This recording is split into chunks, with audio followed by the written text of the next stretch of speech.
चंद्रनील फाउंडेशनचे chartered accountant सुशीलजी बनपट्टे यांचं मनपूर्वक कौतुक करतो आणि अभिनंदन करतो। त्यांनी जेव्हा ही संकल्पना सांगितली की निबंध स्पर्धा माझा शिवभा या नावाने आपण घेतोय, तर मी म्हटलं खऱ्या अर्थानं संस्कारक्षम वयामध्ये सॉफ्टवेअर टाकण्याचं काम तुम्ही करत आहात आणि हे सॉफ्टवेअर छत्रपती शिवाजी महाराजांचं सॉफ्टवेअर आहे। जसं कम्प्युटरमध्ये आपण टाकतो तसं संस्कारक्षम वयामध्ये तुम्ही हा उपक्रम घेतलाय। त्यानिमित्ताने लहान मुलं त्यांची आई वडील शिवचरित्र वाचायला लागतील निबंध लिहिण्याच्या निमित्ताने आणि महाराज विविध पैलूंमध्ये कळतील एवढे चांगले विषय त्यांनी घेतले। त्यांनी जेव्हा संकल्पना बोलून दाखवली तेव्हाच म्हटलं हे खूप लॉंग टर्म म्हणजे शॉर्ट टर्म नाही लॉंग टर्म हा परिणाम राहणार आहे। आज या व्यासपीठावर उपस्थित चंद्रनील फाउंडेशनचे सर्व कार्यकर्ते, समाजचे सन्माननीय माझे मित्र तात्या तथा बापू, मित्रवर्य पांडुरंगजी, खरं तर डॉक्टरांची गर्दी जास्त आहे व्यासपीठावर। डॉक्टर अश्विनीताई पाटील, डॉक्टर जमंदाळताई, जेवढे काही मिनिट बोलेल मोबाईल फ्लाईट मोड वरती असला पाहिजे। माझा सुद्धा आहे, हा माझा नियम आहे। आणि या बाजूला जे या रूम मध्ये त्या रूम मध्ये जे चाललंय ना ते थोडस काहीच आवाज नकोय मला। मोबाईल कोणत्याही परिस्थितीमध्ये फ्लाईट मोड वरती असलाच पाहिजे। बघा आज इथे लहान मुलांची लक्षणीय संख्या आहे आणि मातृशक्ती मोठ्या प्रमाणावर आहे। खरं सांगतो सुशीलजी मला बोलत होते ना की निबंध ज्या ज्या जाती धर्मातनं आले, खरं सांगतो महाराष्ट्रामध्ये मराठा ही व्याख्याच मुळात सर्वांना घेऊन चालणारी व्याख्या आहे। ते वाचतोय ना मोबाईल, थोडासा त्यांना मदत करा, म्हणजे फ्लाईट मोड टाकण्यासाठी मदत करा किंवा सायलेंट वर टाकण्यासाठी मदत करा, म्हणजे थोडं पिन ड्रॉप सायलेन्स मध्ये हे होईल। मी एक उदाहरण देईल तुम्हाला काय कलेक्टिव्ह डेफिनेशन आहे। अहमद शाह अब्दाली चाल करून आला, येतोय, फक्त बातमी लागली। आजच्या सारखे टीव्ही चॅनल नाही आहेत, वर्तमानपत्र नव्हती किंवा आजचं सोशल मीडिया नव्हतं। फक्त बातमी लागली की अहमद शाह अब्दाली अफगाणिस्तानच्या बॉर्डरवरती सीमेवरती शस्त्रास्त्रांची जमवाजमव करतोय। ही बातमी ऐकल्याबरोबर एक दोन नाव वजा जाता राजस्थान मधील राजे रजवाडे वाळवंटात लपून बसले। सूरज सिंग जाट, आला सिंग जाट वजा जाता पंजाब हरियाणातील सर्व राजे रजवाडे भूमिगत झाले। आंध्र कर्नाटक पासून तामिळनाडू पावे तो अण्णा संस्थानिक भयभीत झाले। फक्त एक राज्य घाबरलं नाही, त्या राज्याचं नाव होतं महाराष्ट्र। ते डगमगलं नाही, ते अस्वस्थ झालं नाही, इतरा कोणताही संस्थानिक भूमिगत झाला नाही। घराघरातनं मराठे निघाले, तुमचे आमचे बाप जादे लढले। मी नेहमी म्हणत असतो हल्ला महाराष्ट्रावरती नव्हता, हल्ला हिंदुस्थानवरती होता, भारत मातेवरती होता। पण एवढी राज्य असताना एकच राज्य या भारत मातेचं रक्षण करण्यासाठी सरसावलं, त्या राज्याचं नाव होतं महाराष्ट्र, जिथे तुमचा माझा जन्म आहे। 7 जन्माची पुण्य घेऊन यावे लागते, इथं जन्माला मी नेहमी म्हणत असतो। घराघरात मराठे निघाले, अरे कुठे महाराष्ट्र आणि कुठे पानिपत, शेकडो मैल दूर। खरं तर लोक म्हणतात मराठ्यांचं पानिपत झालं, असं झालं नाहीये। दुपारपर्यंत आम्ही जिंकत आलो होतो। दिनांक होता 14 जानेवारी 1761। अहमद शाह अब्दाली पराभव होणार या मानसिकतेने परत जायला निघाला होता। पण दुर्दैव दुपारनंतर आमचं दुर्दैव, थोडी स्ट्रॅटेजी चुकली आणि आम्ही पराभूत झालो। That was a technical defeat. तांत्रिक दृष्ट्या मराठे पराभूत झाले. पण जो जिंकला होता तो जिंकूनही हरला होता आणि मराठे हरूनही जिंकले होते. त्याचा एक पुरावा देतो मी. जसा आज एखादा जिंकलेला आमदार किंवा खासदार जायंट किलर असतो, कुठल्या प्रस्थापितांना पाडून आलेला असतो आणि मग पत्रकार त्याला घेतात की कसा जिंकला. मग तो वर्णन करतो, असे डावपेच तसे डावपेच. तसं अहमद शाह त्यांच्या देशात गेला. जसं आपल्यामध्ये महाभारत आहे, श्रीकृष्ण अर्जुनाची जोडी आहे, तसं अफगाणिस्तानमध्ये एक महाकाव्य आहे, तिथली जोडी आहे रुस्तम आणि इस्किंदारची. मी ही मुद्दाम संदर्भ देतो कारण अहमद शाह काय बोलला हे तुम्हाला नेमकं कळायला पाहिजे. श्रीकृष्ण अर्जुनाच्या जोडीसारखी अफगाणिस्तानमधल्या महाकाव्याची जोडी रुस्तम आणि इस्किंदार. तो अहमद शाह काय बोलला माहितीये? तो बोलला त्या दिवशी म्हणजे दिनांक 14 जानेवारी 1761 दक्षिण्यांनी म्हणजे मराठ्यांनी पानिपताच्या रणांगणावरती मजबूत छावणी केली होती. त्याने आमच्यावरती पुन्हा पुन्हा हल्ले केले. त्या दिवशी रणांगणावरती रुस्तम आणि इस्किंदार मौजूद असते तर मराठ्यांचा महापराक्रम बघून आश्चर्याने तोंडात बोटे चावून दाबली असती. मराठ्यांसारखी लढण्याची खुमखुमी आणि युद्धाची लालसा जगात इतरांकडून दिसणे अथवा होणे अशक्य. काय मूल्यमापन आहे? कोणी करावं? आमचा महाशत्रू ज्यांच्या विरोधात आम्ही लढलो तो तिथे मराठ्यांच्या महापराक्रमाची साक्ष काढतो. त्यामुळं मराठा कसा लढला याची साक्ष ऐरेकरांनी काढण्याचे कारण नाहीये. हरला असेल मराठा, पण त्यानंतर मराठ्यांचा तांडव पानिपताच्या मैदानावरती ऐसा होता, त्यानंतर भारत मातेकडे वाकड्या नजरेने बघण्याची हिंमत किंबहुना एकही परकीय आक्रमण भारत देशावरती झालं नाही. हा मराठ्यांचा विजय आहे, नाही. त्यामुळे मराठे हारले हारले कोणी म्हणत असेल तर त्याला उत्तर द्या. टेक्निकल डिफीट असू शकते. आता मूळ शब्दावरती येतो जिथे सुशीलजी म्हणाले की सर्व जाती धर्माची. खरं सांगू, तिथे त्या अफगाणिस्तानमध्ये जाऊन ते मराठा कसा लढला हे त्यांनी सांगितलं ना. ही जी व्याख्यान आहे छत्रपतींच्या काळातली मराठा, ही जातीवाचक नाही, समूहवाचक आहे. त्याचा पुरावा काय? तुमचे आमचे बापजादे या महाराष्ट्रामधून घराघरात निघाले, गावागावात निघाले. एकही उमरा असा शिल्लक नव्हता जिथून मराठा पानिपताच्या मैदानावरती भारत मातेचं रक्षण करण्यासाठी गेलाच नाही. त्यात जातीनं आणि जन्माने असणारे मराठा बहुसंख्येने होतेच होते. मल्हार होळकरांसारखी धनगर होती, सदाशिव भाऊ विश्वासराव भाऊ सारखे ब्राह्मण होते, तेली होती, माळी होती, साली होती, कोळी होती, धनगर होती, वडार होते, कैकाली होती, टकाली होती, महार होती, मांग होती, ढोर होती, चांबार होती, भिल्ल होती, वारली होती, कोरको होती. अरे 18 जातीची माणसं, सुतार, लोहार, कुंभार सगळी सगळी लढली. ती मराठे म्हणून लढली हे सांगण्यासाठी मी इथं आलोय. कधीही मराठा शब्द जातीवाचक नव्हता, तो समूहवाचक शब्द आहे. दुसरा पुरावा मी देईल तुम्हाला. का बरं? राष्ट्रगीत लिहित असताना रवींद्रनाथ टागोरांना का माहिती नव्हतं का? या राज्याचं नाव महाराष्ट्र माहिती होतं. हजारो वर्षांचा इतिहास आहे. पण तरी सुद्धा जे जनगणमन लिहिलं ना, याद करा. जनगणमन अधिनायक जय भारत भाग्य विधाता. काय लिहिलं? पंजाब सिंधू गुजरात मराठा. अरे पंजाबला पंजाब म्हटला, गुजरातला गुजरात म्हटला, Punjab Sindhu Gujarat Maratha is equal to Maharashtra and Maharashtra is equal to Maratha.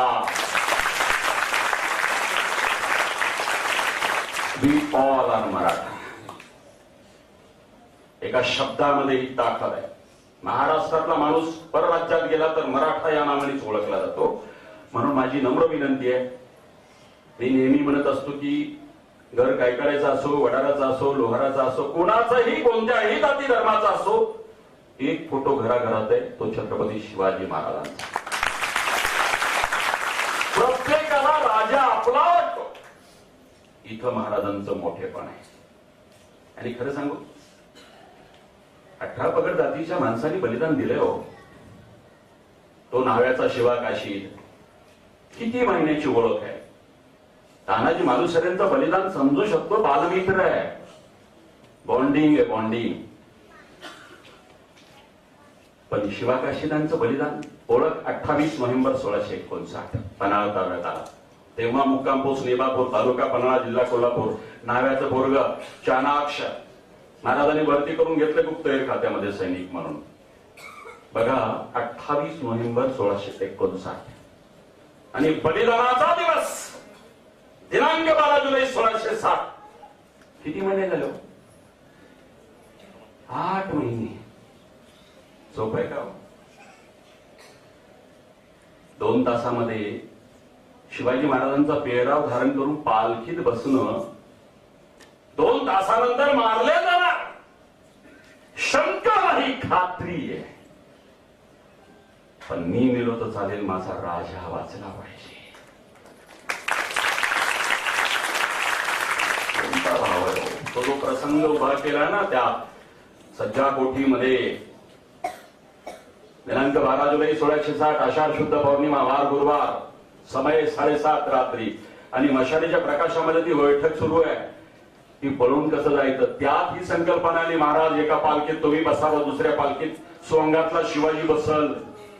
हे शब्द ऐकल्यानंतर त्या सगळ्या बैठकीमध्ये एकच महाराजांसारखा दिसणारा हुबेहूब माणूस होता, जो तसाची तसा दिसायचा.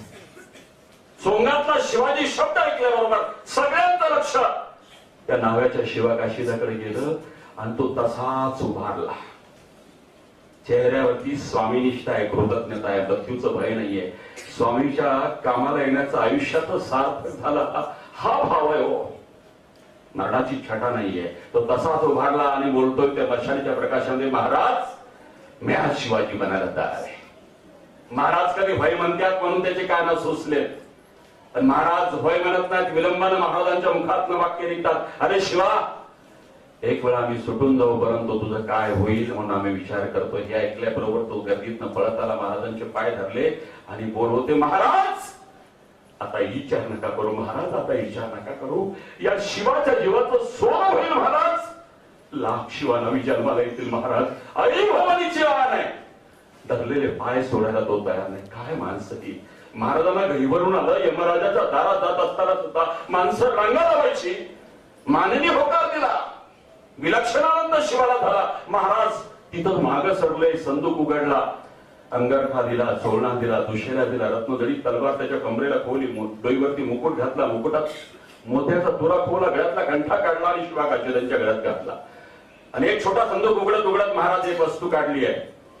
ती वस्तू होती कवड्याची भाळ. श्रद्धेने कपाळाला लावत लावत महाराजांच्या मुखातनं वाक्य, अरे शिवा सिद्धी जोहर कशापायी फसणार नाही, पण ही कवड्याची भाळ देवीच्या भक्ताची खोन, भोसऱ्यांचं लेणं कशापायी सिद्धी फसणार नाही, पण कवड्याची माळ तुझ्या गळ्यात बघून फसेल म्हणून कवड्याची माळ टाकली. सर्वकाळ महाराज मागत चालले. स्वतःचा प्रतिबिंब आरशात बघतो की कायसा हाच महाराज झाला, हुबेहूब प्रति शिवाजी दिसत होता. महाराजांनी कडकडून मिठी मारले, शब्द फुटत नव्हते, मुंदका फुटला, डोळ्यातनं गलागला आसवा व्हायला लागले. मिठीमध्ये अलिंगणामध्ये असणाऱ्या शिवा काशीदाचा खांदा भिजला. त्याला कळलं की महाराजांच्या डोळ्यातनं आसवांच्या धारा कशी बशी त्या मिठीतून सुटका करून घेत असताना त्या शिवाचे बोल होते, महाराज माणसं मेल्यानंतर रडणारी बघितली, पण जितेपणी माझ्यासारख्या सामान्य माणसासाठी तुमच्या डोळ्यात पाणी यावं महाराज, या एका एका टिपासाठी मी मरण पत्करीन महाराज. ही माणसं होती म्हणून स्वराज्य निर्माण झालं. कुठल्या तराजूमध्ये मूल्यमापन करणार तुम्ही? 18 पगड जातीला राजा आपला वाटतो, इथे मोठेपण आहे. खूप लहान लहान मुलं आहेत. माझं व्याख्यान 8वीच्या पुढे असतं, पण चंद्रहीन फाउंडेशननी जो उपक्रम घेतला ना, की लहानपणी कळत्या वयात सॉफ्टवेअर टाकायचं. म्हणजे मी हा उपक्रमांचा शिरोमणी शोभावा असा सर्वोच्च उपक्रम असं म्हटलं तर वावगं ठरणार.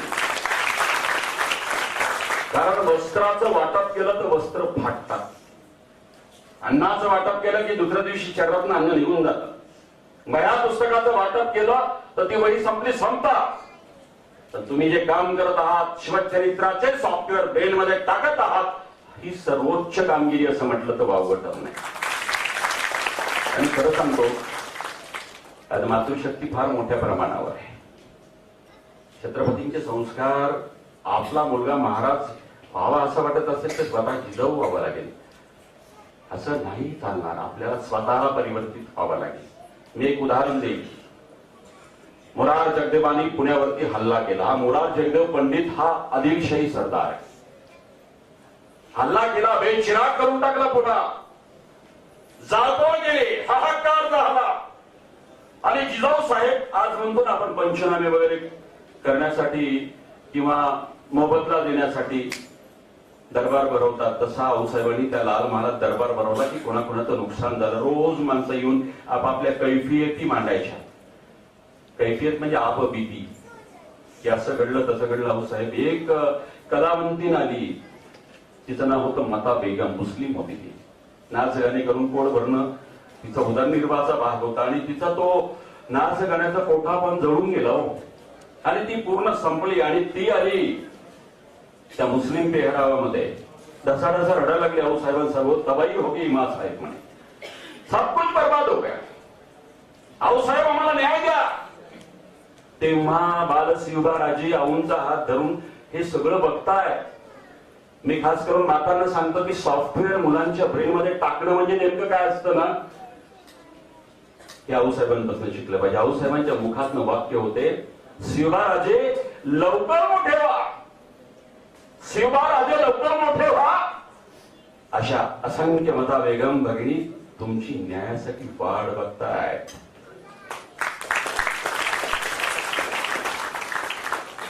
तिथे मता मुसलमान आहे हा भेदभाव आऊंच्या संस्कारात नव्हता. ती एक कन्या आहे, भगिनी आहे, स्त्री आहे. स्त्री ही मराठ्यांच्या देवाऱ्यातील देवता आहे, मग ती कोणत्याही जाती धर्माची असो. हा सॉफ्टवेअर रूपी संस्कार जिजाऊ साहेबांनी कळत्या वयात मारला. म्हणून शिवबाराजे असे वागले. म्हणून कल्याणच्या सुभेदाराच्या सुनेच्या सौंदर्याची स्तुती करत असताना त्यात मातृभाव दिसणं संतांचं लक्षण आहे. हे फार कमी उदाहरण आहे.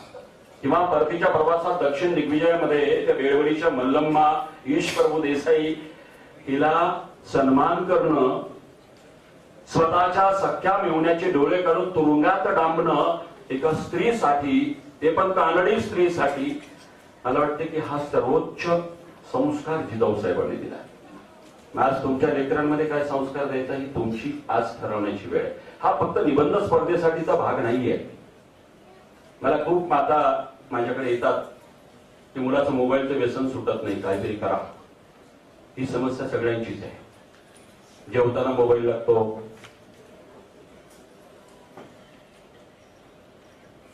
मला म्हणे काय आयुर्वेदिक सिरप असेल तर द्या.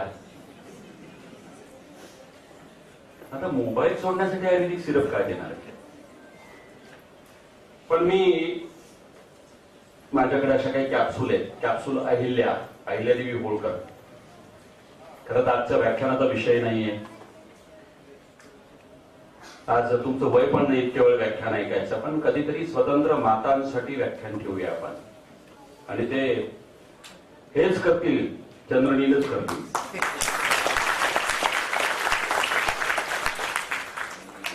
खरं सांग का, एक उदाहरण देईल मी तुम्हाला काय असतं सॉफ्टवेअर. सुशील चितारे नावाचा एक हमाल, बापूंना माहिती असेल 2017 मी किर्लोस्कर मध्ये आमच्या हिंदवी परिवाराने एक सत्कार घेतला होता, सन्मान प्रामाणिकतेचा. 5 माणसांची निवड केली.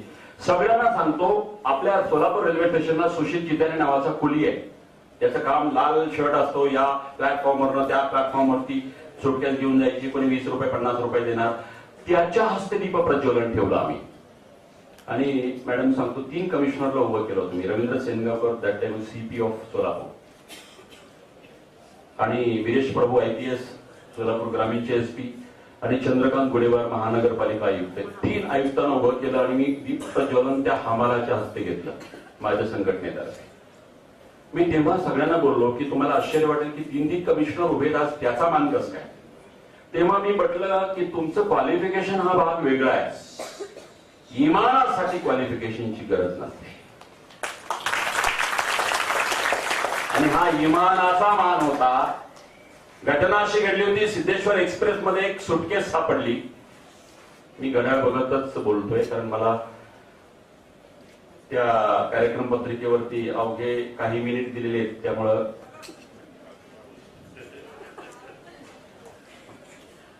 सिद्धेश्वर एक्सप्रेस मध्ये सगळे प्रवासी निघून गेले आणि एक बॅग सापडली ती रेल्वेच्या त्या सीट खाली.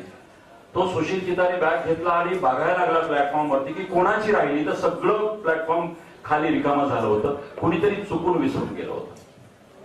बघा, त्यांनी चेन उघडली, 4-4.5 लाख रुपयाचा ऐवज सोनं होतं, पैसे होते. प्रत्येकाला चांगलं मन आणि वाईट मन असतं, प्रत्येकालाच. माझ्या सकट सगळ्यांना, ज्याचा मनुष्य जन्म आहे त्याला चांगलं आणि वाईट मन असतं. बघा, त्याचं वाईट मन म्हणालं, हे जाऊ दे ना, तू काय चोरी केली आहे का, कुणाची उचलून आणली आहेस का? नाही, तुला मिळालंय, तुझ्या नशिबात होतं, जा घेऊन. मुलीला ITI करायचं आहे, किराणावाल्याची उधारी थकली, अनेक लोकांचं देणं पाणी झालंय, भेटून जाईल. बायकोला यातला एखादा दागिना रिपॉलिश करून दे. बघा, वांगला मन म्हणत होतं की कर काहीतरी, चांगलं मन म्हणत होतं. काय म्हणाला माहितीये? कधीतरी आईनी मांडीवरती बसून त्या कथा सांगितल्या असतील लहानपणी, आजीनी सांगितल्या असतील त्या बोधकथा, संस्कार कथा. कोण बोलायलो? बोलणाऱ्याला असं वाटतं की आमचं कळतच नाही. मी तर एका आमदाराचा, आयोजक आमदाराचा एवढा बेकार अपमान केला होता गंगाखेडमध्ये. म्हटलं उचला साहेब, बराक ओबामा असतील, बोला. म्हणजे काही मिनिट आपण मोबाईल शिवाय राहू शकत नाही. मी लिटरली हाकलून देतो. कुणी मोबाईलवर बोललं ना, कोणीही असो, मला बोलू नका नंतर, चालते, माझी नियमावली आहे. आमदार, खासदार, मंत्री कोणी असेल की मोबाईल स्विच ऑफ करावा, दॅट्स ऑल. ऐकायला थांबायचं ना, तसंच करावं लागेल. बघा, चांगलं मन जे असेल ना ते बाहेर आलं त्याचं. वांगलं आणि चांगल्या मनाचं द्वंद्व सुरू झालं, चांगलं मन जिंकलं. आणि कधीतरी लहानपणी, लहान संस्कारक्षम वयामध्ये आईनी, आजीनी मांडीवरती बसून ती कथा सांगितली असेल, लेकरा, रस्त्यावरती चारण्याचं नाणं जरी असेल तर हात लावायचं नाही, ते लोकांचं आहे, त्याचा शाप घरात घेऊ नको. हे तर 4.5 लाख रुपयाचा ऐवज होता. चेन तशीच लावली आणि रेल्वे पोलीसच्या स्वाधीन त्यांनी बॅग केली. त्या सुशीलचा आम्ही सत्कार केला होता.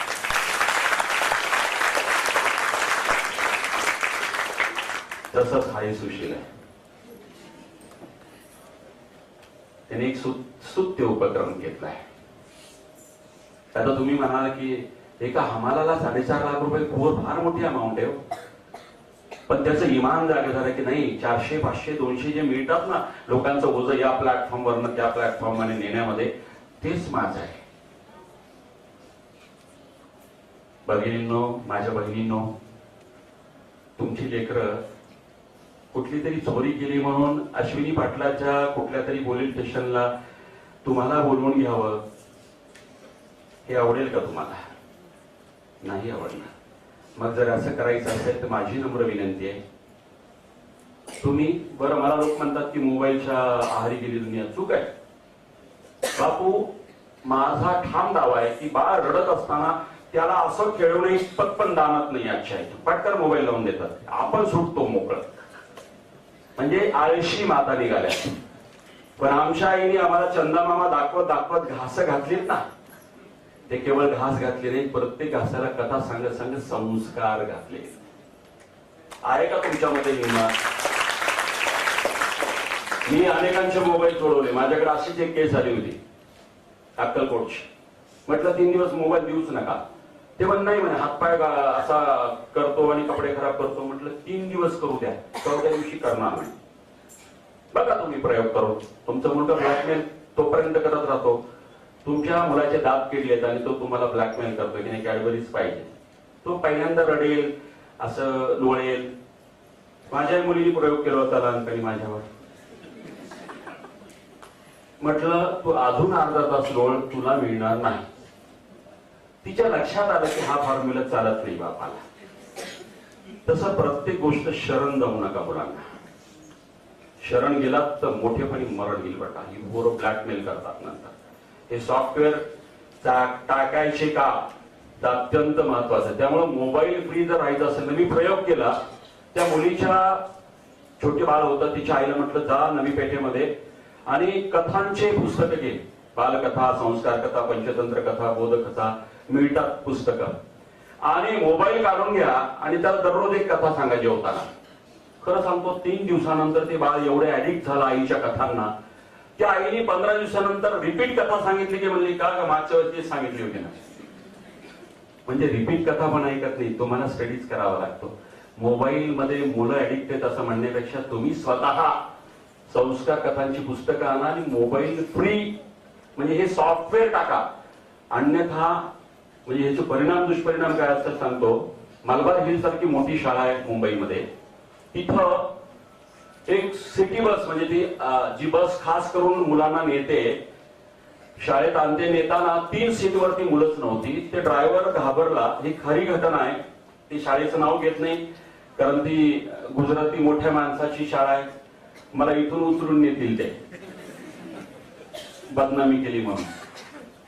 तर त्या शाळेमध्ये 3 मुलं आलीच नाही त्या जाताना. मग ड्रायव्हर आणि क्लीनर तो गेला सगळ्या शाळेमध्ये शोधायला, तर मुलं नव्हती. आणि मग टॉयलेट मध्ये गेला, कुठेतरी असतील तर आतमध्ये दरवाजातून आवाज येत होता, त्यांना कोणीतरी कोंडलं होतं तिघांना.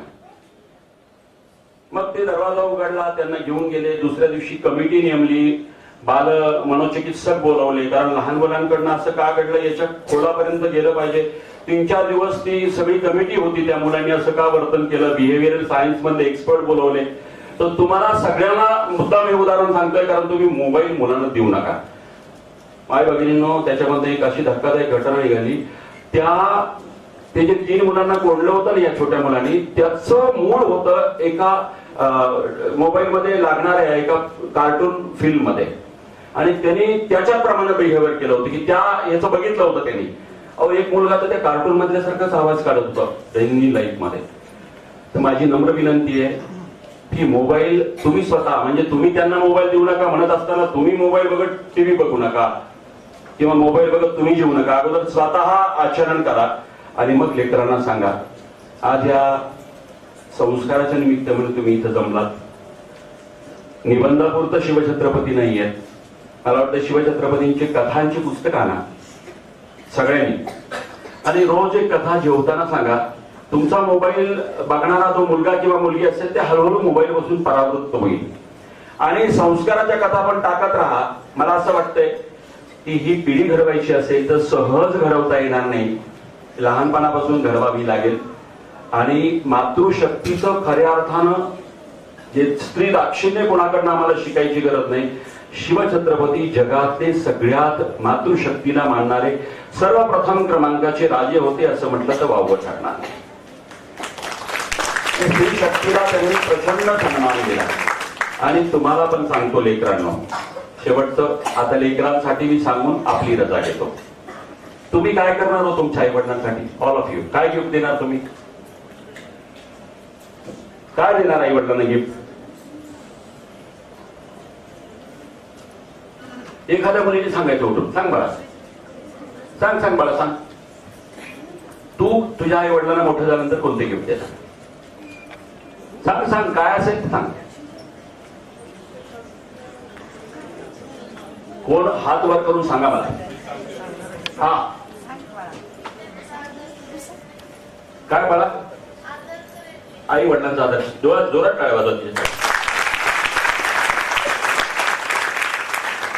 अजून कोणी? हा सांग बाळा. याच्यासाठी जबरदस्त जोरात टाळ्या वाजवा. तू सांग बाळा.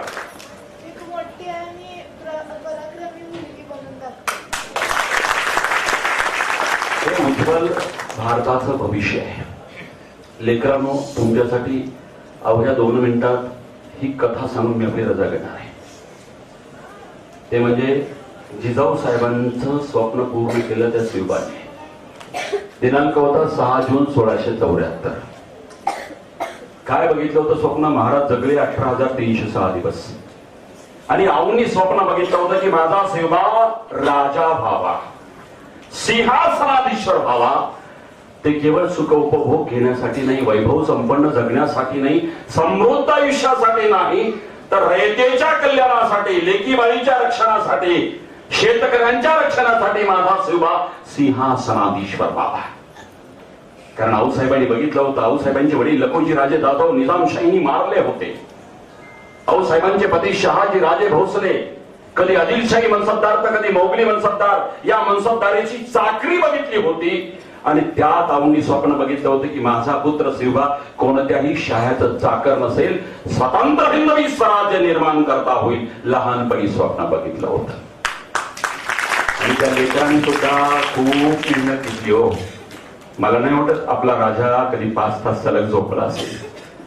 अथाक परिश्रम आणि ते स्वप्न खऱ्या अर्थानं उतरत होतं सत्यतेमध्ये. दिनांक 6 जून 1674 तिथी होती ज्येष्ठ शुद्ध त्रयोदशी शनिवार शके 1596 आनंदराम संवत्सर.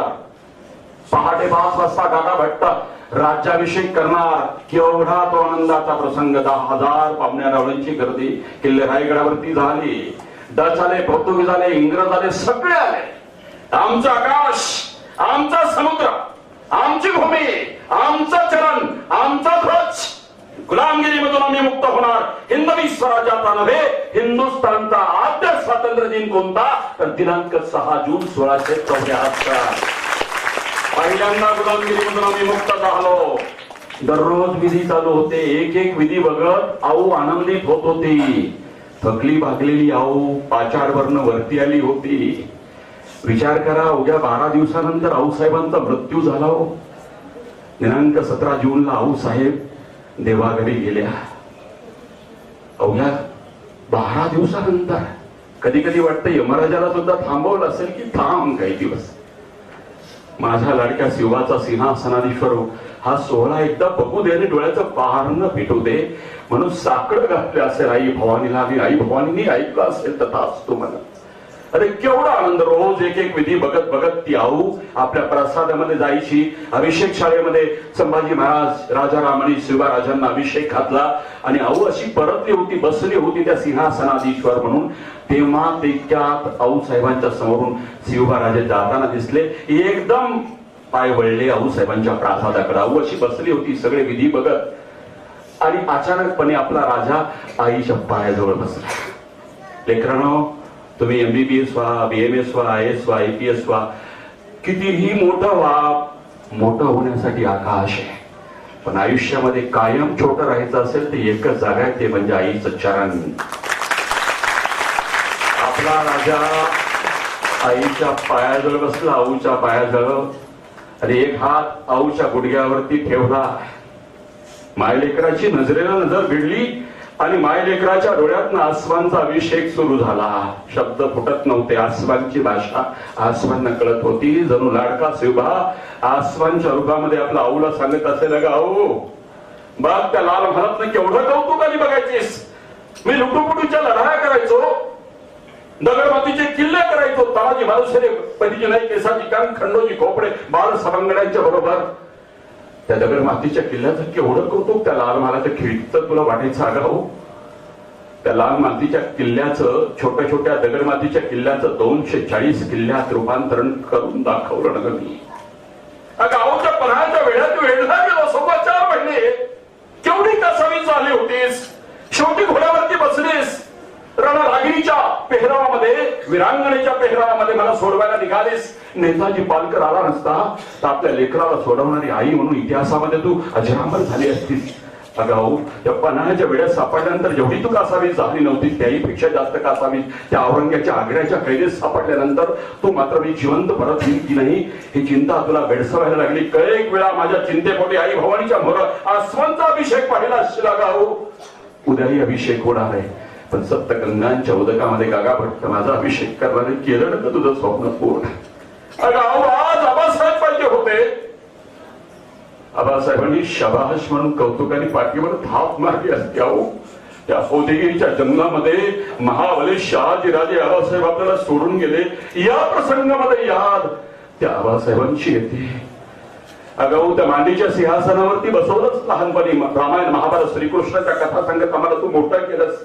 अगाऊ त्या मांडीच्या सिंहासनाचं रूपांतरण 32 मन सोन्याच्या सिंहासनात करून दाखवलं. गाव तासन तास मायलेकराचा संवाद सुरू असेल, कधी पहाट झाली हेही कळलं नसेल. गागा भट्ट आले असतील आणि मायलेकरांचा संवाद तेव्हा तुटला असेल, गागा भट्ट बोलले असतील, अहो चला राजे चला, राजसभा वाट बघते तुमची, आणि त्यावेळेस त्या मायलेकरांचा संवाद खंडित झाला असेल. लेकरांनो, शिवराजांनी जिजाऊंचं स्वप्न पूर्ण केलं, एवढं मोठं स्वप्न तुम्हाला पूर्ण करता येत नसेल तर जे स्वप्न तुमच्या आई वडिलांनी बघितलंय ना, माझा मुलगा किंवा मुलगी डॉक्टर होऊ दे, वकील होऊ दे, इंजिनियर होऊ दे, IAS होऊ दे, IPS होऊ दे, तहसीलदार होऊ दे, काही होऊ दे, मला असं वाटतं की आई वडिलांच्या शब्दात पलीकडे जाऊ नका.